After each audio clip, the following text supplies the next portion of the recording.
Zaman dahulu, di sebuah desa kecil, hiduplah seorang petani yang sangat miskin. Dia tidak memiliki apa-apa selain rebut dari peninggalan kedua orang tuanya. Dari kejauhan, ada seekor angsa yang terdampar. Wah, ajaib.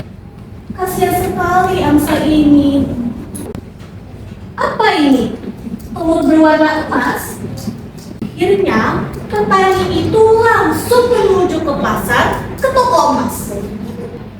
Petani masih belum puas juga dengan hal itu. Tapi, ini belum cukup untukku. Yang beli tubuh angsa ini, telur emas yang berada di dalam tubuh angsa ini.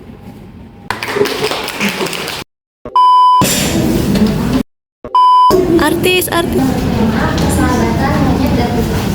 Di sebuah hutan yang tidak baik hidup, hiduplah dua sahabat, tupai dan juga monyet. Mereka selalu bermain bersama setiap pagi. Meski berbeda, mereka sangat akrab. Tupai dikenal lincah dan suka bercanda, sementara monyet ceria dan juga baik. Kata monyet sambil mengambil pisang tersebut. Oh, kasihan banget sih, Mo. Kasihan banget sih, Mbak. Kasihan banget sih kamu, tupai. Beruntunglah kamu bersenang dariku dan syukurlah karena tanda aku mendapatkan banyak pisang dari pohon sebelah. Aku baru jatah makan kamu. Kamu jangan alay deh, tupai. Gak enak-enak. Biasanya seenaknya sama aku. Lagi pula kalau misalnya aku kehabisan makanan, pasti kamu akan membantu, kan? Pesan moral dari kisah ini itu kita belajar bahwa berbagi adalah bentuk kebahagiaan yang sederhana dan bermakna. Monyet yang dengan tulus membagi pisangnya kepada tupai yang kelaparan menunjukkan bahwa kebaikan sekecil apapun bisa membawa kebahagiaan yang besar. Sebab kebahagiaan yang dibagi akan terasa lebih indah daripada dari diri sendiri. Sekian dari saya. Assalamualaikum. Dahulu kala, di pedalaman Pulau Andalas, hiduplah seorang pemuda bernama Toba. Ia merupakan seorang petani yang gemar sekali memancing ikan. Pada suatu hari, wah, ini ikan besar. Wah, besar sekali. Toba pun akhirnya membawanya pulang.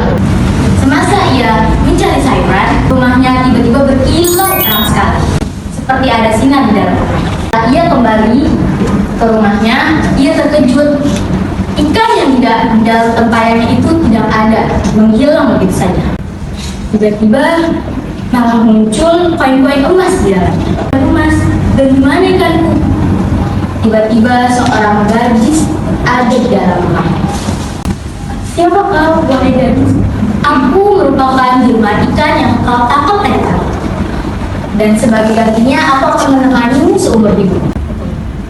Syaratnya, engkau tidak boleh memberitahu siapapun tentang asal usulnya. Baiklah, aku akan menempati itu. Bernama Samosir. Samosir itu merupakan seorang anak yang nakal dan pemalas karena ia sering dimanja oleh kedua orang tuanya. Suatu ketika, ibunya menyuruh Samosir untuk mengatakan bekal kepada ayahnya. Nah, tolong antarkan bekal ini kepada ayahmu.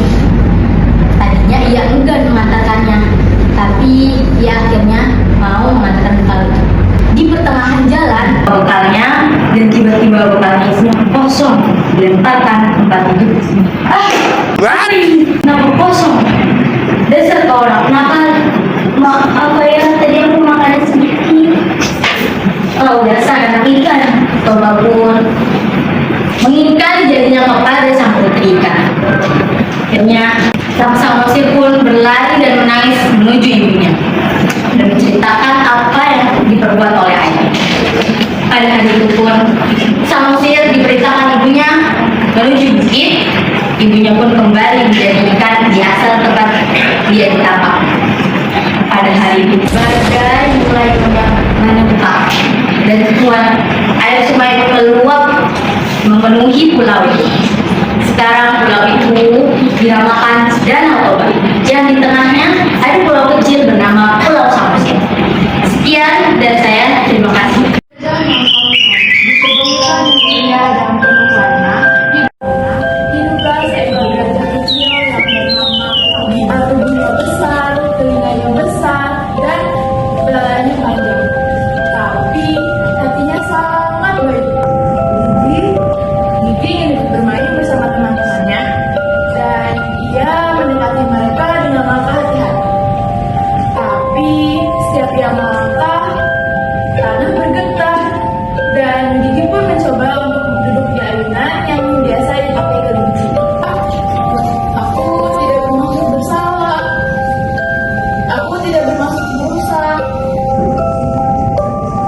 tiba hujan besar dan menebak